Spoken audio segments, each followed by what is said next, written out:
Hello guys, assalamu alaikum. It's me Yasin Arafat Topu and welcome to my new video. না ভয় পাবেন না, আসলে আমি আজকে আবার নতুন করে কোনো কিছু কিনতে যাব না, আমি কোথাও ঘুরতে যাব। আমি আসলে এইখানে বসেই কিছু কথা বলবো। যদি আপনি আপনার মূল্যবান সময়টা নষ্ট করে যদি আমার এই ভিডিওটা দেখেন বা আমার কথাগুলো শুনেন, আমি অনেক বেশি খুশি হব। কারণ আমি এই ভিডিওটা একমাত্র আপনাদের জন্যই বানাচ্ছি।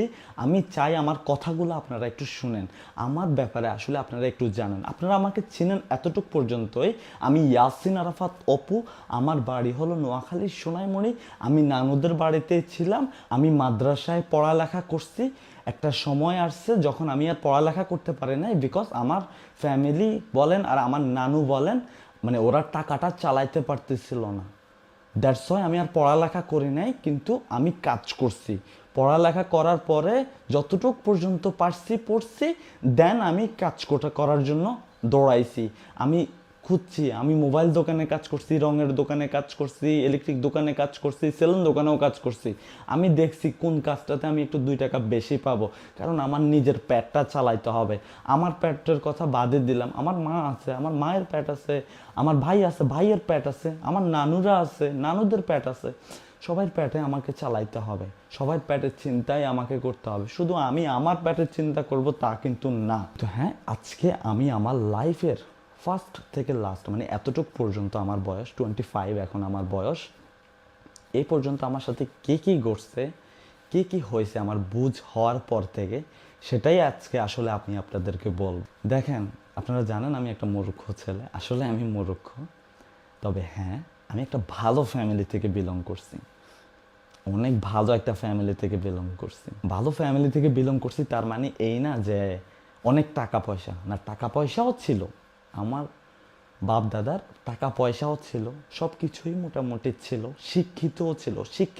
শিক্ষিত যদি বলেন ওই দিক থেকে আমার বাপ দাদারা, যেখানে আমার জন্ম হয়েছে, যে ফ্যামিলিতে আমার জন্ম হয়েছে, তারা অনেক আগায় আছে।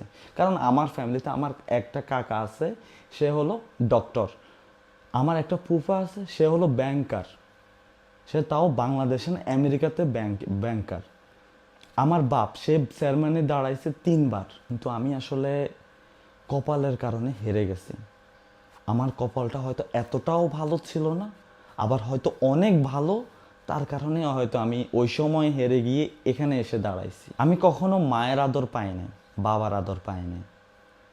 আমি যখন ছোট ছিলাম, আমি জানি না আসলে আজকে আমার এই কথাগুলা বলা কি ঠিক হবে কি না, আমি আসলে জানি না। যদি ভুল হয় প্লিজ আমাকে ক্ষমা দৃষ্টিতে দেখবেন। দেখেন, আমি এখানে শিখতে আসছি, আপনারা জানেন আমি শুদ্ধ বাংলাও বলতে পারতাম না, কিন্তু এখন মোটামুটি আমি ট্রাই করি বলার জন্য। কারণ কি জানেন, ওই যে শিখে শিখে একজনের দেখা দেখি আরেকজন, আরেকজনের দেখা দেখি আরেকজন, এভাবে আমি শিখতেছি, ট্রাই করতেছি, নিজেকে আপডেট করার ট্রাই করতেছি। এই দুনিয়ার সবাই আপডেট, আমাকেও আপডেট হইতে হবে। দ্যাটস ওয়াই আমি নিজেও আপডেট হওয়ার ট্রাই করতেছি, আর কিছু না। যাই হোক, এখন আমি আমার ফ্যামিলির কথা বলি। আসলে আমি কখনো, আমার মা বলেন, আমার বাবা বলেন, আমি কখনো কারো আদর পাই নাই। আমি এই আদরটা কখনো পাই নাই। আপনারা হয়তো পাইছেন আপনাদের বাবার আদর, মায়ের আদর, কিন্তু আমি পাই নাই। আমারে বড় করছে আমার নানু, আমার আন্টিরা। এবার বলেন, কেন তুমি তোমার বাবার আদর পাও নাই, আর কেন তুমি তোমার মায়ের আদর পাও নাই? প্রথমে বলি আমি আমার বাবার কথা। আমি জানি না আমার বাবা কি ভালো না খারাপ, কারণ আমি আমার বাবাকে আসলে বুঝ জ্ঞান হওয়ার পর থেকে আমি তাকে কখনো দেখি নাই। যতটুকু শুনছি ততটুক পর্যন্ত ফ্যামিলি মোটামুটি টাকা পয়সাওয়ালা ছিল। তো আমার মায়ের শখ ছিল হজ করতে যাবে, ওমরা দিতে যাবে সৌদিতে। ঠিক আছে, ফাইন। আমার বাবাকে বলছে, আমার বাবা কি করছে, ওনাকে ওমরা করার জন্য সৌদি পাঠাইছে। পাঠানোর পরে উনি উমরা করে বাংলাদেশে এসে দেখে সে আরেকটা বিয়ে করে ফেলছে, মানে আমার বাবা আরেকটা বিয়ে করে ফেলছে। ঠিক আছে, তখন আমার মা কি করছে, আমাকে আর আমার ছোট ভাইকে নিয়ে আমার নানুদের বাড়িতে চলে আসছে। আমার লাইফটা এতটা ইজি না যতটা আপনারা দেখতেছেন, যতটা দেখতেছেন। ছেলে আজকে ল্যাম্বরগিনি নিছে, ছেলে আজকে দুবাই গিয়ে ঘুরতেছে, এই ছেলে আজকে টিকটক করতো, ছাপড়ি টোকায়। এই ছেলেটা ল্যাম্বরগিনি কিভাবে নেয়, এই ছেলেটা দুবাই গিয়ে থাকতেছে, এগিয়ে ছেলে মেয়ে নিয়ে ঘুরতেছে। আসলে আমি জানি না এটার জন্য, প্লিজ আমার ফ্যামিলিকে আপনারা দোষারোপ করবেন না, এটার দোষ একমাত্র আমার। আমি আসলে এগুলা করতেছি, এগুলা তো আমার ফ্যামিলি আমাকে শিখাই দেয় নাই। ফ্যামিলি বলে না গিয়ে মেয়ে নিয়ে ঘুরো, তুমি ল্যাম্বরগিনি নাও। আমার ফ্যামিলি বলছে 2 বেলা খাইতে পারলেই হবে বাবা, বেশি কিছু লাগবে না আমাদের, শুধু 2 বেলা খাইতে পারলে, 2 বেলা যদি তুই আমাদেরকে খাওয়াস আর তুই 2 বেলা খাস, এনাফ। বাট অনেক কিছু করতে হবে তা কিন্তু দরকার নাই। আমার বাবার কথা এখন আমি বলি। তখন যখন দেখছে আমার বাবা বিয়ে করে ফেলছে আরেকজনকে, তখন আমার মা আমাকে আর আমার ছোট ভাইকে, তখন আমরা অনেক ছোট ছোট ছিলাম, আমাদের দুইজনকে নিয়ে আমাদের নানুদের বাড়িতে চলে আসছে। ঠিক আছে, আমার মায়ের ডিভোর্স হয়ে গেছে। দেন কি হয়েছে, আমার মা, যে আমি বললাম যে আমি মায়ের আদর পাই নাই, কেন পাই নাই জানেন? কারণ আমি আমার মায়ের আদর এই কারণেই পাই নাই, কারণ আমার মা আমাদেরকে খাওয়ানোর জন্য, আমরা অনেক ছোট ছিলাম তো, 4-5 বছরের ছেলে ছিলাম আমি, আমার ভাই ছিল কোলে, তো আমার মা আমাদেরকে খাওয়ানোর জন্য আসলে উনিও কম করা নাই আমাদের জন্য। উনিও আমার মতো কাজ করছে, প্রথমে গার্মেন্টসে কাজ করছে, তারপরে ওইখান থেকে কিছু টাকা পয়সা জমাইয়া তারপরে উনি সৌদি আরব গেছে, ওইখানে গিয়েও কাজ করছে। শুধুমাত্র তার 2টা ছেলে আছে, ওই 2টা ছেলেকে খাওয়ানোর জন্য দুই মুঠো ভাত, আর কিছু না। আমি আসলে আপনাদের কাছে সিম্পেথি নেওয়ার জন্য কথাগুলা বলতেছি না, বা আমি এটা শেয়ার করতেছি না। আমি আসলে এই কারণে শেয়ার করতেছি, ওই যে আপনারা গালি দিচ্ছেন না ল্যাম্বরগিনি নেওয়াতে, ওটার কথা পরেই বলি। আমি সবসময় একটা কথা বলে গেছি, আমার বাবা নাই, আমার বাবা মারা গেছে। আমি জানি সে বেঁচে আছে, কিন্তু সে আজকেও যে অনেক কোটি টাকার মালিক তা কিন্তু না। সে আজকে হয়তো রাস্তার ফকির, কারণ তার নিজের কারণে, নিজের খাসলতের কারণে, নিজের ভুলের কারণে সে আজকে রাস্তার ফকির। আর আমি তার ছেলে হয়ে আমি তাকে বলতেছি যে আমার বাপ মারা গেছে, তাহলে বলেন আমার বাপের প্রতি আমার কতটুকু ঘৃণা হইতে পারে। তবে আপনারা হয়তো এখন এটা বলতে পারবেন, ও তোমার জন্মদাতা পিতা, ও তোমাকে জন্ম দিছে, তুমি কেন তাকে এইভাবে বলো। এখন বলি কেন আসলে এই কথাটা বলতেছি। আমার বাবা, যখন একটা কথা বলি, মানে যখন আপনারা অনেকেই এখানে আছেন বিয়ে করছেন, যখন আপনাদের একটা বেবি হয়, তখন বেবিটা অনেক কান্নাকাটি করে, খাওয়ার জন্য হোক, যে কোনো কারণেই হোক অনেক কান্নাকাটি করে। তখন কি আপনি আপনার ছেলেকে বা মেয়েকে, মানে আপনার সন্তানকে আপনি মেরে ফেলার জন্য কি মসজিদে গিয়ে টাকা দিয়ে আসেন? মানে আমার বাবা আমার সাথে এটা করছে, আমি কান্না করছি, ছোট ছিলাম কান্না করছি, আমার বাবা কি করছে, মসজিদে গিয়ে টাকা দিয়ে আসছে যেন আমি মারা যাই। মানে আসলে আমি বলি যে আমার বাবা মারা গেছে। আমি আমার মায়ের ভালোবাসাটা এই কারণেই পাইনি, কারণ আমার মা আমাদের জন্য কাজ করছে, গার্মেন্টসে কাজ করছে। যখন দেখতেছি যে না হয় না, তখন কি করছে, আমার মা সৌদি আরব গেছে, ওইখানে গিয়ে কাজ করছে, ওইখানে গিয়ে কাজ করে আমাদেরকে খাওয়াইছে, আমাদেরকে বড় করছে, যতটুক পারছে দিছে, দেওয়ার পরে আমরা খাইছি, বড় হয়েছি, মাদ্রাসায় পড়ছি। যখন দেখতেছি যে না আমার মা আর পারছে না, তখন আমি কি করছি, কাজে নেমে গেছে যে না আমার মা আর পারতেছে না, এবার আমাকে কিছু করতে হবে, আমি ঘরের বড় ছেলে। তখনই আমি আসলে কাজে নামি, তখনই আসলে আমি কাজ খুঁজি, কোন কাজে আমি বেশি টাকা পাবো। মোবাইল দোকানে কাজ করতাম 1,000 টাকা করে দিত, ইলেকট্রিক দোকানে কাজ করতাম 1,000 টাকা করে দিত, কারণ কোনো কাজ জানতাম না, লেবার। তাই আসলে সেলুন দোকানে কাজ শিখার ট্রাই করলাম, যে এখানে কাজ করলে মনে হয় মাস 15-20 হাজার টাকা পাবো, এটা দিয়ে আমি আমার সংসারও চালাইতে পারবো, আমিও নিজেও চলতে পারবো, অ্যাটলিস্ট 2 বেলা ভাত তো খাইতে পারবো ভাই। আমি জানি না এই কথাগুলো আসলে আপনারা কোন হিসাবে নিচ্ছেন, তবে আমি কোনো সিম্পেথি পাওয়ার জন্য না, আমি আসলে জাস্ট এই কথাগুলো আপনাদের জানা দরকার, যে একটা ছেলে কোথায় থেকে উঠে এসে কোথায় গিয়ে পৌঁছাইছে। গালি দেন না, আমার মাকে পতিতা বলেন আপনারা, পতিতার ছেলে অপু এভাবে বলেন, বলেন না, লজ্জা হওয়া উচিত আসলে। অন্যায় আমি করছি, আমার সামনে পেলে জুতা দিয়ে 2টা বাড়ি দিয়েন প্লিজ, আমার মাকে কখনো গালি দিয়েন না। আমার মা এটা আমার মা না, আমার জন্য এটা জান্নাত। কারণ আমার মা আমাদের জন্য কতটুকু কষ্ট করছে এটা শুধু আমরা জানি। এরকম হাজারো ছেলে খোঁজ নিয়ে দেখেন, দেখবেন আমাদের মতো অবস্থা। কেউ হয়তো বলে, কেউ হয়তো বলে না। আমি এই কথাগুলো কখনোই বলতাম না, কখনোই না। তবে আজকে এই কারণে আমি বলতেছি, আপনারা যখন আমার মাকে পতিতার ছেলে অপু বলেন, তখন আমার খুবই খারাপ লাগে। তখন আমি পারি না যে আমি নিজের জীবনটা নিজে দিয়ে দিই, আমি পারি না। তখন আমার এতটা বেশি খারাপ লাগে। প্লিজ আমার মাকে গালি দিবেন না। আমাকে যদি খারাপ লাগে আমাকে স্কিপ করেন, আমাকে ইগনোর করেন, আমাকে জুতা দিয়ে 2টা বাড়ি দেন সামনে পাইলে, প্লিজ। তারপর আমার মাকে গালি দিবেন না। আমার মা আমার জন্য অনেক কিছু, অনেক কিছু। আমার মাকে অনেকেই তুচ্ছ করে দেখছে, কারণ আমার মা কাজ করছে। দ্যাটস ওয়াই অনেকে খারাপ নজরে দেখছে যে হ্যাঁ কাজ করে। সেটা বললে অনেক কিছুই বলছে, যেটা আমরা বলি আর কি পাড়া পড়শি। এই যে আমি ল্যাম্বরগিনি নিছি, এটা এত ইজি হয়ে গেছে, এত ইজি মনে হচ্ছে আপনাদের এখন যে এত ইজিতে এটা চলে আসছে। কাজ করছি ভাই, কাজ করছি, 2 টাকা করে জমাইছি। আজকে 4-5 বছর আমি অনলাইন প্ল্যাটফর্মে। কারণ আমি 2 কোটি টাকা কামাইতে পারি না, আমি 2-3 কোটি টাকা কামাইতে পারি না। এটাকে আমি পারি না? পারি তো, অবশ্যই পারি। কেন পারবো না ভাই?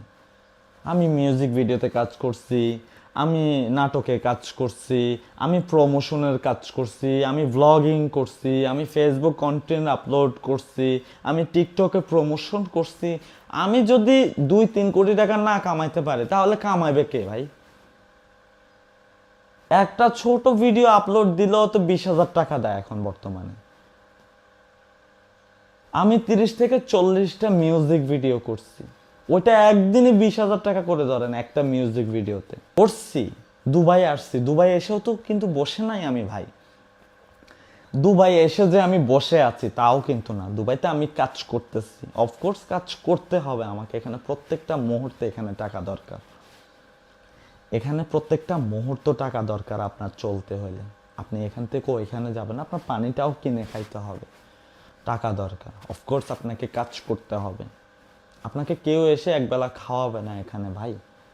আপনাকে কাজ করে আপনারটা আপনাকেই করতে হবে। তো এখন আপনারা হাসাহাসি করবেন আমার এই কথাগুলা নিয়ে, হাসাহাসি করবেন, মজা করবেন, ঠাট্টা করবেন, রোস্টিং ভিডিও বানাবেন, এটা করবেন সেটা করবেন, করেন ভাই। জাস্ট আমি আমার জায়গা থেকে আমি আমার লাইফটা সম্পর্কে আপনাদেরকে বললাম যে আমার লাইফটা আসলে এতটা ইজি না ভাই, যতটা ইজি আপনারা মনে করতেছেন। আপনি একজন শিক্ষিত মানুষ ভাইয়া, আমি কোনো শিক্ষিত না, আমি একটা মূর্খ ছেলে, আমি একটা গরিব ঘরের ছেলে মনে করতে পারেন।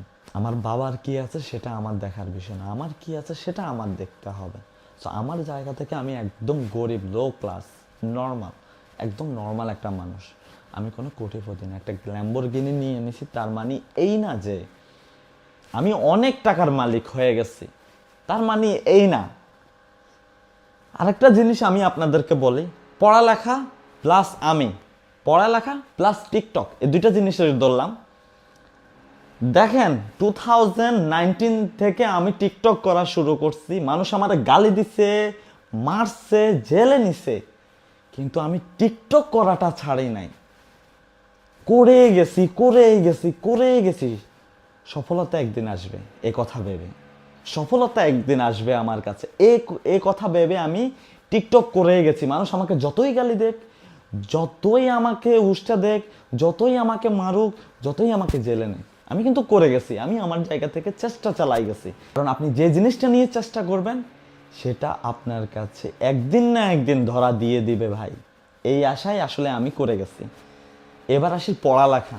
আপনি হয়তো এখন আবেগে বলতেছেন না, কিসের জন্য বলতেছেন আই ডোন্ট নো। আপনি একজন শিক্ষিত মানুষ হয়ে আপনি ফেসবুকে পোস্ট করতেছেন, টিকটক করলে মনে হয় বেটার হইতো। পড়ালেখা একটা স্ক্যাম, আমার মনে হয় টিকটক করলে বেটার হইতো। কারণ টিকটক করে আজকে অপু ভাইয়ে ল্যাম্বরগিনি নিয়ে নিছে, মনে হয় আমিও তো নিয়ে নিতে পারতাম, এমন কিছু ভাবতেছেন। আমার সাথে তো অনেকেই করছে টিকটক, আমার সাথে অনেকেই টিকটক করছে, কই তারা তো ল্যাম্বরগিনি নেয় নাই। আপনি বলতেছেন যে পড়ালেখার কথা, পড়ালেখা এমন একটা জিনিস ভাই, প্রত্যেকটা সেকেন্ডে, আমি তো এখন বাইরের কান্ট্রিতে আছি, প্রত্যেকটা সেকেন্ডে ভাই পড়ালেখারকে আমি মিস করি ভাই। পড়ালেখা দরকার। কোনো মানুষের সাথে কথা বলতে গেলে আপনার পড়ালেখা দরকার। কোনো মানুষের সাথে কিছু নিয়ে হিসাব করতে গেলেও পড়ালেখা দরকার। একটা জিনিস নিয়ে কথা বলতে গেলেও পড়ালেখা দরকার। পড়ালেখাটা এমন একটা জিনিস, এটা লাইফের একটা পার্ট, এটা লাইফের একটা, এটা ছাড়া আপনি চলতে পারবেন না। আপনি গর্ব করেন নিজেকে নিয়ে যে আপনি পড়ালেখা করছেন। আমি নিজেকে নিয়ে থু মারি কেন জানেন? আমি পড়ালেখা করতে পারি নাই ভাই আপনার মতো। আমি আফসোস করি কেন আমি পড়ালেখা করতে পারলাম না। পড়ালেখাকে আপনি এত ছোট করে দেখতেছেন ভাইয়া। পড়ালেখাটা আসলে এতটা ছোট না যতটা ছোট আপনি দেখতেছেন। হ্যাঁ, হইতে পারে হয়তো আপনি পড়ালেখা করার নাই, অনলি সার্টিফিকেট নিয়ে চলে আসছেন, ফ্যামিলিকে বুঝে দিছেন যে আমি পড়ালেখা করে আসছি, নামের পড়ালেখা করছেন। সেটা কিন্তু না। সেটা যদি করেন তাহলে হবে না। আর যদি আপনি পড়ালেখা সত্যিই আসলে পড়ালেখা করে থাকেন, তাহলে প্লিজ পড়ালেখাটাকে সম্মান করেন। পড়ালেখা ভেরি ইম্পর্টেন্ট। পড়ালেখা আপনার কি কি কাজে দিবে, প্রত্যেকটা মুহূর্তে আপনার সাথে থাকবে পড়ালেখা। ভাই, আজকে টিকটক চলে গেলে কালকে আমি রাস্তার ফকির। আজকে ইউটিউব চলে গেলে কালকে আমি রাস্তার ফকির। আজকে অনলাইন প্ল্যাটফর্মে টাকা ইনকাম করার ব্যবস্থা চলে গেলে কালকে আমি রাস্তার ফকির। কিন্তু আপনি একজন শিক্ষিত মানুষ, আপনি দুনিয়ার যে কোনো জায়গায় গিয়ে কাজ করতে পারবেন। আপনি দুনিয়ার যে কোনো জায়গায় গিয়ে কথা বলতে পারবেন। আমাকে টিকটকার বলে থু মারে, আপনাকে বলবো ওই যে দেখ শিক্ষিত মানুষ আসছে, চেয়ার ছাইরা দেয়, বসতে দেয়। বুঝতে পারছেন? সো প্লিজ রেসপেক্ট, পড়ালেখাকে রেসপেক্ট করেন। যেহেতু পড়ালেখাটা করছেন, রেসপেক্ট করেন প্লিজ। আর এইভাবে পোস্ট করেন না, নিজেকে ছোট করবেন না প্লিজ। নিজেকে কখনো ছোট করা ঠিক না। আমি জানি না আজকে আসলে এই কথাগুলা সবগুলো এগুলা বলা কি আমার ঠিক হয়েছে কি না, আমি আসলে জানি না। তবে হ্যাঁ, আমি চাই এই জিনিসগুলো আপনারা জানেন, বুঝেন, আমার ব্যাপারে জানেন। আমি এতটা ইজি না ভাই আমার লাইফটা। অনেক কষ্ট করে আসছি ভাই লাইফে, অনেক কষ্ট করে আজকে এখানে এসে বসছি ভাই। এতটা ইজি না। অনেক কষ্ট করে আসছি তো, তাই হয়তো আপনাদের খারাপ লাগে যে এই ছেলেটা ফকিন্নির পোলা, টোকাইয়ের বাচ্চা, নাপি টিকটকার, কেমনে ল্যাম্বরগিনি নেয়, কেমনে এরকম জায়গায় গিয়ে ভিডিও করে, কেমনে এত ভালোভাবে আছে। আমি চেষ্টা করছি আমার জায়গা থেকে, আমার কাজের জন্য আমি চেষ্টা করছি। এই কারণে হয়তো আমি এভাবে আছি, এই জায়গায়, এই পজিশনে এসে দাঁড়াইছি। আপনিও যদি আপনার পড়ালেখাকে নিয়ে যদি অনেক কিছু করতে চান না, অনেক কিছু করতে পারবেন যেটা আপনি ভাবতেও পারবেন না। আমার আসলে আর বলার মতো কিছু নাই। আমি আর কখনো আমার লাইফ নিয়ে কিছু বলবো না। এটাই আসলে ফাইনাল, এখানেই শেষ। হোপ আপনারা অনেক ভালো কিছু করতে পারবেন, অ্যান্ড আমাকেও খারাপ চোখে দেখার থেকে বিরত থাকবেন। আমি কারো হক মারি নাই ভাইয়া, কারো হক মারি নাই, কারো পেটে লাত্তি দিই নাই, কারোর টাকা মেরে চলে আসেনি, কারো মেয়ের দর্শন করে নাই, কিছুই করি নাই। জাস্ট টিকটক করছি, এটাই আমার অপরাধ হয়ে গেছে। এই কারণেই আপনারা আমাকে গালি দেন। আচ্ছা, আমাকে গালি দেন, কোনো প্রবলেম না, হয়তো আপনার খারাপ লাগে এই কারণে আপনি আমাকে গালি দেন, কিন্তু আপনি আমার মাকে গালি দেন, এই জিনিসটা তো করতে পারেন না ভাইয়া। প্লিজ, এভাবে করা ঠিক না। রিকোয়েস্ট। হ্যাঁ, সবাই ভালো থাকেন, সুস্থ থাকেন। আসসালামু আলাইকুম।